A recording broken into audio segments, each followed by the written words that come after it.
Bismillahir Rahmanir Rahim. Bismillahir Rahmanir Rahim. Verse 10,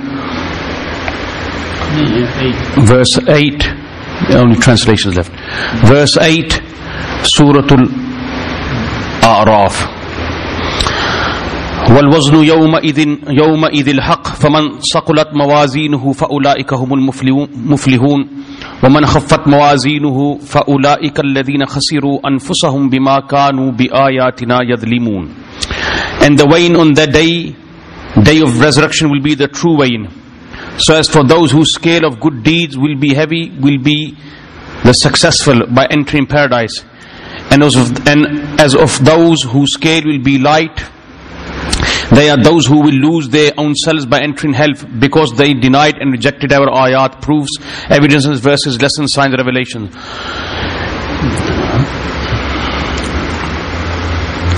Whatever a person, I spoke about this in detail I think in the last session, but just completing the translation and giving a summary of these two verses. The meaning of these two verses is that whatever a person does good or bad in this dunya, he will reap in the hereafter. And Allah Rabbul Izzat will not be zalim, unjust. Whatever good he did, he will be recompensed. Whatever good. It can be a small good or a big good, it doesn't matter in the eyes of Allah Rabbul Izzat. He will be recompensed. Allah in the Quran says, Laysa bidhallamin lil abid, that I am not unjust with my slaves. Whatever good you did, you will. That's why Allah Rabbul Izzat is so fair. Whatever good the non-Muslims do, they will not be rewarded in the hereafter, but Allah rewards them in this dunya. How does He reward them in this dunya? That He gives them governance, He gives them affluence, He gives them so many bounties in this dunya. This is those acts of virtues which they do in this dunya, and they are reaping the fruits. So there will be nothing for them in the hereafter. But on the contrary, the Muslims, they will reap the fruits in the hereafter. They will not reap the complete fruits here. Allah will leave some in the hereafter. Like Sayyidina Umar Farooq radiyallahu ta'ala, he did not used to indulge in luxury foods. He said, I don't want to waste my reward in this dunya. I want everything in the hereafter. وَلَقَدْ مَكَّنَّاكُمْ فِي الْأَرْضِ وَجَعَلْنَا لَكُمْ فِيهَا مَعِيشًا قَلِيلًا مَا تَشْكُرُونَ. And surely we gave you authority on the earth and appointed for you therein provisions, little thanks to you give. There's two ways a person can surrender in front of somebody. Two ways. One is that you put so much fear in him that he surrenders, or the other is you count your favors. So if someone has favored somebody and he starts counting the favors, if that person is a person with a sound intellect and sound heart, he will bow in front of him, he will surrender in front of him, because this person is his benefactor. In the verses before, Allah Rabbul Izzat was putting fear in us. What was Allah Rabbul Izzat doing? Put in fear, talking about the day of judgment. If you don't do this, this will happen in the hereafter. Now Allah Rabbul Izzat is counting His favors. So He's using both methods, fear and counting His favors. Now in this verse and in the following verses, Allah Rabbul Izzat will count 5 favors. Number 1, and surely we gave you authority on the earth. This is number 1. That Allah Rabbul Izzat gave us authority. Everything is subdued to us. Everything is. The Prophet of Allah said that Allah Rabbul Izzat, He has created the makhluk for you, for your service, and He has created you for the service of Allah Rabbul Izzat. And you see this, when a person is loyal to Allah Rabbul Izzat, Allah Rabbul Izzat gives this person maqam-e-taskhir. The Sahaba Ridwanullahi ta'ala majma'in experienced this. Maqam-e-taskhir is when the makhluk is subdued to you. It fulfills your order, your request. Whatever request you give to the makhluk, it will fulfill. That's why you see Sayyidina Umar Farooq radiyallahu ta'ala, he's handling the line by the air and he's saying, get lost. How is this possible? Allah is subdued. This is called maqam-e-taskhir. Number 2, and appointed for you therein provisions. Allah Rabbul Izzat has appointed provisions in this earth for us as well. What bounties hasn't Allah Rabbul Izzat given us for eating and drinking? Every bounty Allah Rabbul Izzat has equipped this earth with, and alhamdulillah this earth gives us. From the time Allah created this earth till now and until the day of judgment, this earth will harvest crops for us. What will it do? It will harvest crops for us. Alright. But Allah Rabbul Izzat is saying, little thanks do you give. But there are very less grateful people in the dunya. People are very ungrateful. They are very less, Allah is saying. وَلَقَدْ, now another bounty.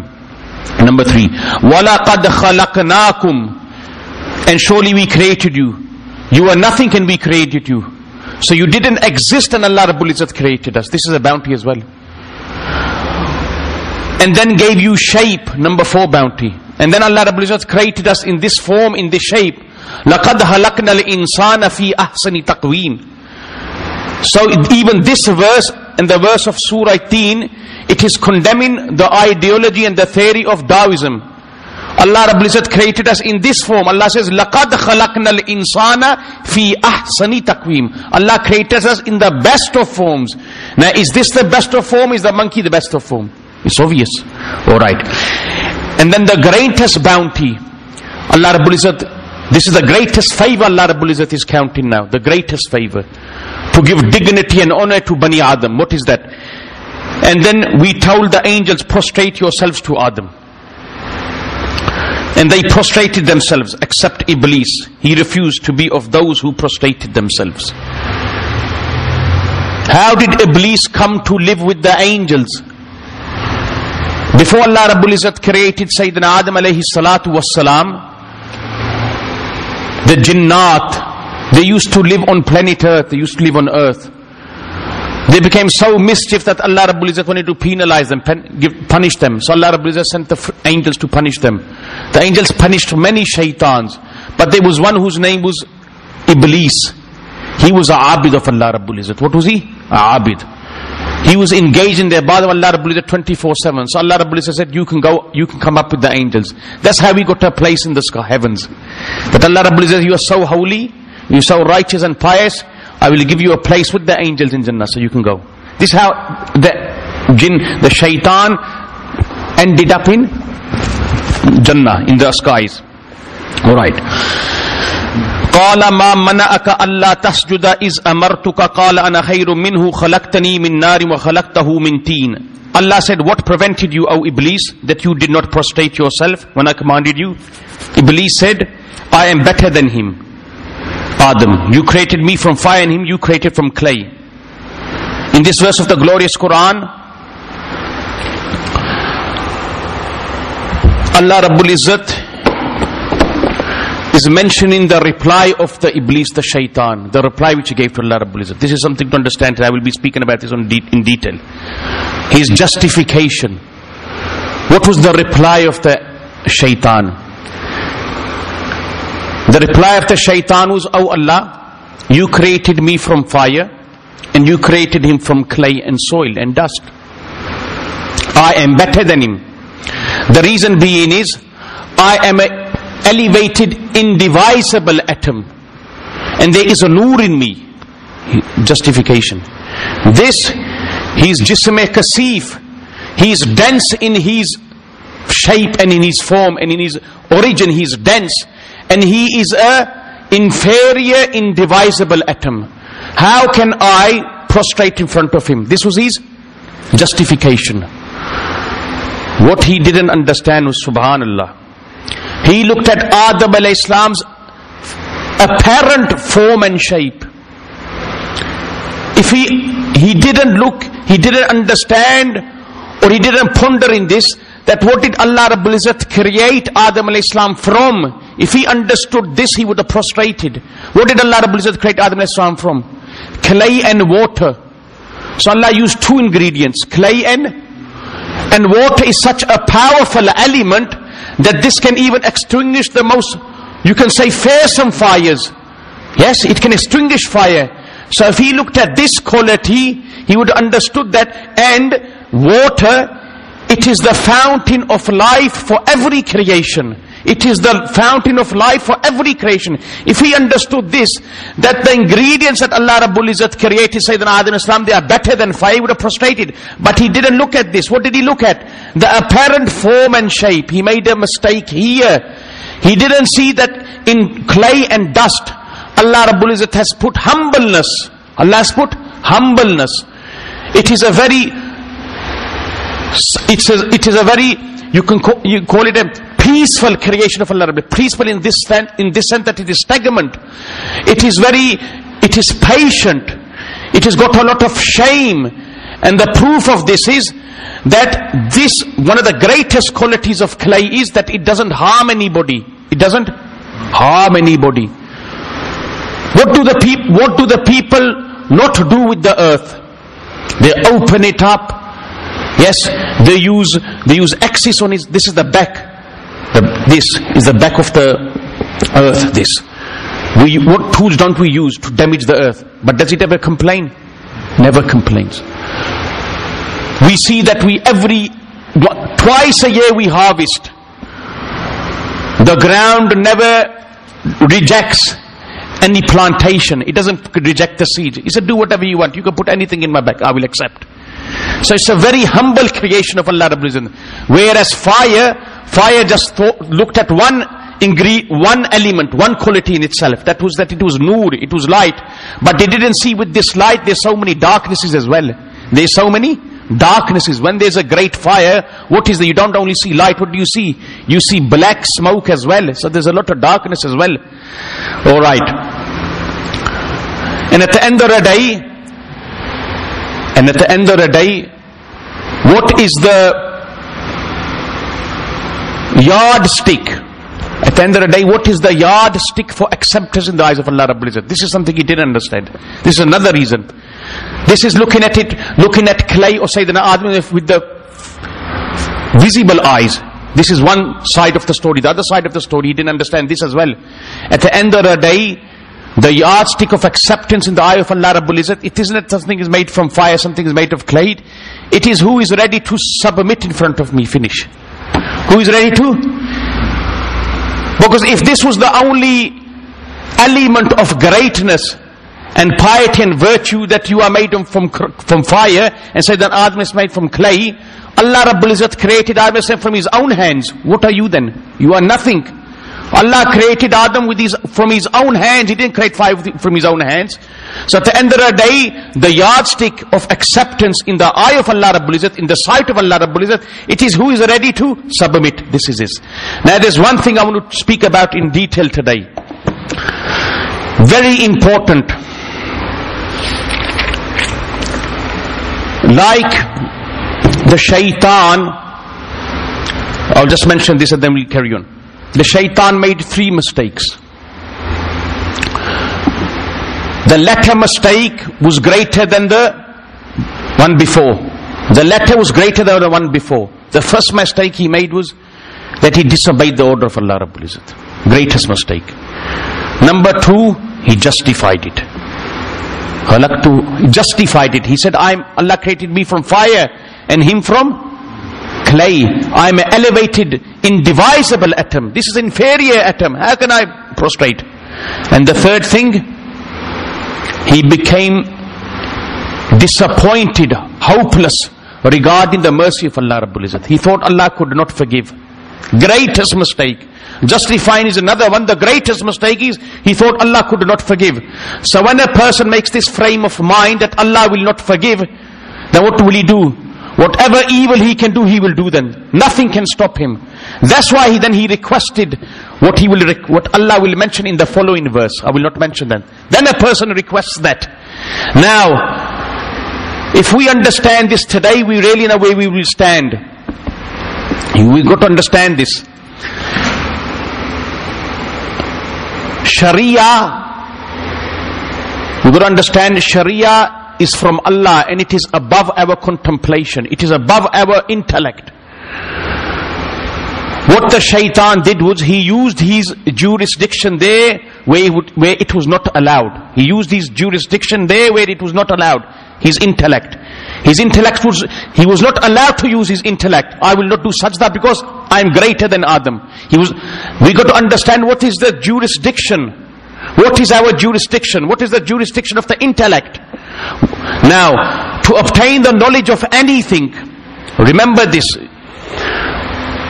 Alhamdulillah, those ulama Allah has given knowledge. Mufti Taqi Usmani Sahab, Maddu Zillu Aliyah, Amnesty International, a person came to him. Alhamdulillah, the way Hazrat silenced him. He ran. Hazrat still waiting for his answer. It's been 20 years Hazrat waiting for him to come back.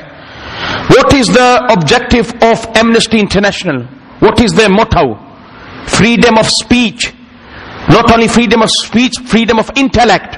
Freedom of intellect. We should do and we should be allowed to do whatever we want. It's freedom. The way Hazrat silenced this person. Hazrat qualifies for a kiss on his forehead. The way he silenced this person. He just ran. He came from Paris. The reason being is, people don't understand the boundaries and jurisdiction of the intellect. They got to understand this. To obtain the knowledge of anything, Allah has given 3 means of knowledge. Allah has given 3 sources of knowledge. 3. Remember this one. The first are the visible senses, the apparent senses. The ears, the eyes, the nose, the tongue and the hands. And every source of knowledge has a jurisdiction. Even these 5 have a jurisdiction.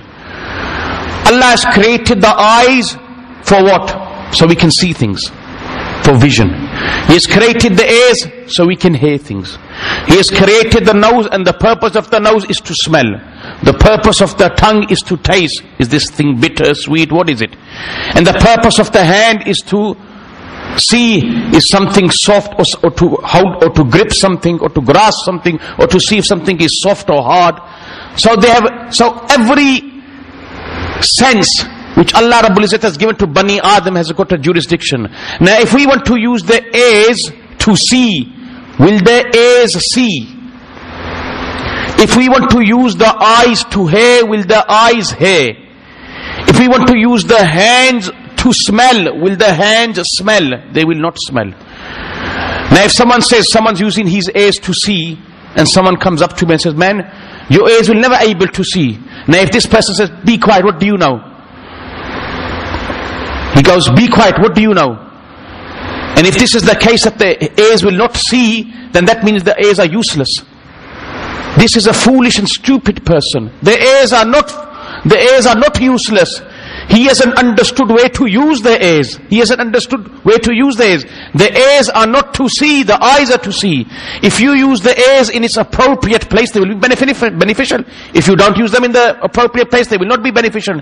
So this person saying that the ears are useless, in reality he's a fool. Because he's using it in the wrong place. It's not the jurisdiction of the ears. Now, above this is another knowledge. This is one means of knowledge. In Arabic, these are called khasih, hasih, hamsa, the 5 senses. Above the 5 senses, Allah has given another knowledge. So if you can't grasp anything by the 5 senses, Allah has given another knowledge. That is the knowledge of the intellect. Aql. What is it? Aql. Allah has given aql. Now, you come in a room where there's a table. Now if you want to find out how this table was made, if you try to use your ears, your eyes, your nose, your tongue or your hands, these will not inform you of how this table came into existence. So what do you use here? What do you use? You use your intellect. In Arabic this is called aql. You use your aql. So now this person starts using his aql. And like I said, there was a jurisdiction for those 5 senses, there's a jurisdiction for this. He starts using his aql. He comes to this result that this table, now with the hands he can feel if the table is soft or hard. Yes, he can smell the wood if there's any smell coming out. With the eyes he can see the beauty, everything. But he cannot come to this conclusion how this table was made. So he uses his intellect now. So now when he uses his intellect, he comes to this conclusion that a carpenter made this table. Who made this table? A carpenter. This was the second means of knowledge. Where does a person use his intellect?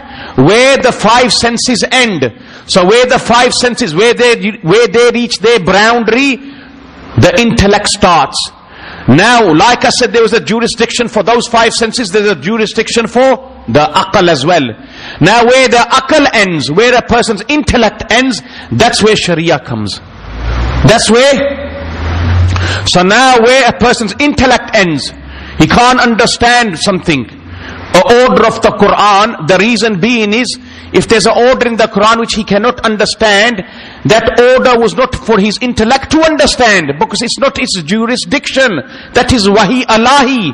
Wahi alahi is above a person's intellect. That's what you got to understand. You got it? So this is the third one. Now, so we have come to this conclusion that where a person's intellect ends, that's where the third source of knowledge starts. And that third source of knowledge is called wahi alahi. What is wahi alahi? Divine revelation. Now, the reason being is, why is it necessary, subhanallah, why is it necessary to accept Sharia, the prophets, the books, their orders, their injunctions, their prohibitions? This is the claim of Islam and every divine religion. You believe in the book and you believe in the prophet, this is the way of success. The reason being is, today is a time of rationalism. Yes, a time of logic. Every person tries to rationalize everything. Try to understand it via the intellect, through the intellect. But the thing is, there is no principle or set formula for the intellect that is universal, that everyone accepts. There's no universal formula of the intellect. There's no universal principle of the intellect that everyone accepts, which everyone has made a consensus upon. There's not one law. So when this is the case, everyone has the opportunity and everyone has the chance to use the intellect in every matter. What will happen then? This is what will happen now. These are some cases I'm going to open up in front of you. This is what will happen. Why? It's the intellect. The akal is saying do this, this is right. But because there's no universal formula or principle to back this up, the reason being is Allah Rabbul Izzat has created man on different capacities. Everyone's got a different capability, capacity, intellectual capacity. Every person, no one's on the same level. No one's on the... Anyone sitting here or in this time, their capacity, can you compare their... Now they call, who's that person who invented the law of gravity? What's his name? They call him a very wise person. Einstein. Now, it will not be fair that if a layman person or or absolute stupid, foolish person starts to debate with Einstein. He's on a different level. You're an idiot compared to the guy. Or someone says, what does Anwar Shah Kashmiri understand? I understand. It is said regarding Anwar Shah Kashmiri, rahmatullah alayhi, that if anyone used their intellect, if anyone, this is the saying of the ulama, if anyone has used their intellect to any percent, the scientists of today say no one has even used 1% of the intellect. Not one. That's how Allah Rabbul Izzat has made this, the intellect so, He's made it, the boundary for the intellect is so great, and its medan, its field, it's so big, no one has even used, I think, 10% or something like that. But they say if anyone has used the capacity of the intellect to any extent, it is Anwar Shah Kashmiri rahmatullah alayhi. Now, the thing is what I'm coming to, because there's no principle, universal formula or principle or yardstick of the intellect, if you pick up history, you will see many cases, ajib and strange cases. And why will you see these ajib and strange cases and how they justify these cases? The reason being is their intellect. They're using their intellect where they should be using wahi, but they use an intellect. Like, there was a person, his name was Ubaidullah ibn Hussein Kairwani. He's, according to his understanding, and Mufti Taqi Usmani said, no one can refute his evidence. No one can break his dalail. No one. The only thing that breaks his dalail is Sharia said is haram, it's haram.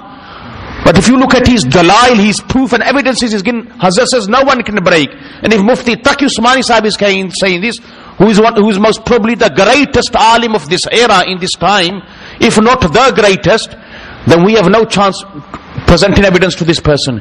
He was a person, the name of his group was Batni Firqa. It was called Batni or Karamita. What he says, he said istilzaz bil aqarib should be permissible. Ancest should be permissible. What should be permissible?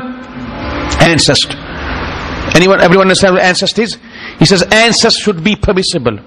And the dalail proof which he has given on this, Mufti, I'm not going to go in detail, you read his book. Hazrat said you cannot break his proof and his evidences. So strong. The only thing that we say is it's the order of Allah, that's why we don't do this. Finish. Hazrat says the last chapter in his book, he gives one very simple evidence of his claim that it should be jaiz. He goes, look, who knows your sister better than you? It's right. You've grown up together. She knows your feelings and you know her feelings. She knows your weaknesses and he knows your weaknesses. And because you have grown up together, you are familiar with each other. You have got muhabba there. So what's the point of bringing a lady or marrying a lady from outside who does not even know you? She's not even familiar with you. She's not even familiar with your nature. She doesn't know your crooks and crannies. She doesn't know anything about you. It's better to marry her. Now, at the end of the day, the proof which is given is very simple and it's right. Why bring someone from outside? Another case in Encyclopedia Britannica, there's another case. This is where the intellect is working, justifying things what Sharia does not justify. The reason being is this person is using his intellect there where its jurisdiction isn't. Another case, Encyclopedia Britannica, this is how they work. You remember, you can justify any evil. Remember, the intellect can justify any evil. And you see today people are justifying. This person whose name is Ubaidullah ibn Hassan Kirawani, the people today, they are introducing this in their law now. They're saying this should be permissible. This should be allowed. What? Ancest. They're bringing this back. Another case I will give you. In the Encyclopedia Britannica, they're talking about the atom bomb. But how does the person talk about the atom bomb? It's the intellect working. Look how the intellect works now. If the intellect wants to justify some evil, it will justify. Regardless of how cruel that evil or bad that evil is, or it will justify. Instead of mentioning the harms and the disaster of the atom bomb, how does he start? Remember, I haven't started yet. This is Quran on Wednesday. How does he justify? How does he describe the atom bomb? Instead of saying this atom bomb killed hundreds and thousands of people in Hiroshima or Nagasaki, how does he describe the atom bomb? He says, look, if these bombs weren't used, he goes, because these bombs were used, because he starts off like this and then he mentions the disaster at the end after mentioning this. He goes, because these bombs were used, it saved 100,000 people's life. How? Next, going to justify this. He goes, if America and Vietnam, if the Japanese carried on fighting, what would have happened? The result would have been after a couple of years, 100,000 people would have died. So by throwing these bombs, we saved those 100,000 people from dying. This person just. Then he mentions the evils of the atom bombs. But how does he initially start off? By justifying, by throwing these bombs on Nagasaki and Hiroshima, this saved 100,000 people's lives. Now he's looking at these, justifying it in this fashion, but what were the repercussions of that? He doesn't talk about it.